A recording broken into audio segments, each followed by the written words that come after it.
अचानक से एक चील पैर में चिट्ठी पकड़े हुए उड़ते उड़ते राइस्टार के गांव में घुसती है। वह चील काफी खतरनाक और बड़ी सी थी। दूसरी तरफ गांव में राइस्टार प्रैक्टिस कर रहा था। उसको अंदाजा भी नहीं था कि आगे उसके साथ क्या होने वाला है। तभी वही चील आकर चिट्ठी को राइस्टार को देती है और वहाँ से फौरन उड़ के चली जाती है। राइस्टार चिट्ठी खोल के देखता है तो उस पे मैं आनंद नगर का सरपंच हूँ, राइस्टार हमारी मदद करो, ऐसा लिखा हुआ था। उसके बाद क्या था? राइस्टार अपने बाइक में बैठकर आनंद नगर के लिए जाने लगता है। कुछ घंटे बाद राइस्टार आनंद नगर में पहुंच जाता है और रुककर देखता है तो एक घर के पास काफी ज्यादा भीड़ थी। राइस्टार फौरन बाइक से उतरकर जाकर देखता है तो वहां पर एक आदमी की लाश गंदी हालत में पड़ी हुई थी।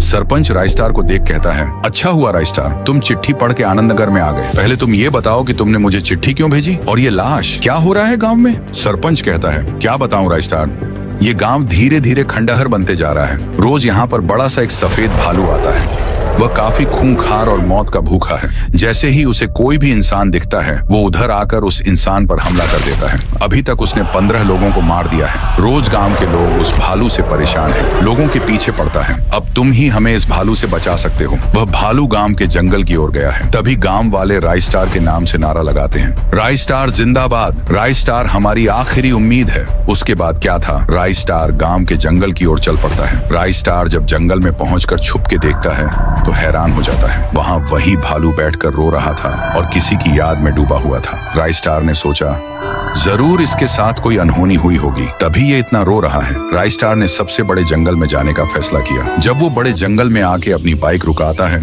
तो उसे वहां जंगल का रखवाला दिखता है। फिर राइस्टार रखवाले से सवाल पूछता है, अरे भाई, यहाँ पर कोई सफेद भालू रहता है क्या? रखवाला, हाँ, यहाँ पर सफेद भालू और उसका बच्चा रहता है। सफेद भालू उसके बच्चे की वजह से वहां से भाग गया है। राइस्टार, पर क्यों भागा वो भालू? उसके बच्चे को क्या हुआ? रखवाला, दरअसल दोनों जंगल में मजे से हंसी खुशी खेल रहे थे। मैं जब नाश्ता करने गया तब 2 शिकारी इस जंगल में बंदूक लिए घुस आए और बच्चे के पैर पर गोली मार के उसे पिंजरे में बंद कर दिए ताकि वो उसे बेच सके। वो भालू अपने बच्चे को खोने की वजह से कहीं तो भाग गया। दूसरी तरफ वो 2 शिकारी भालू के बच्चे को पिंजरे में बंद किए हुए थे। तभी उनके पीछे राइस्टार आता है और पिंजरे के ताले पर गोली मारता है।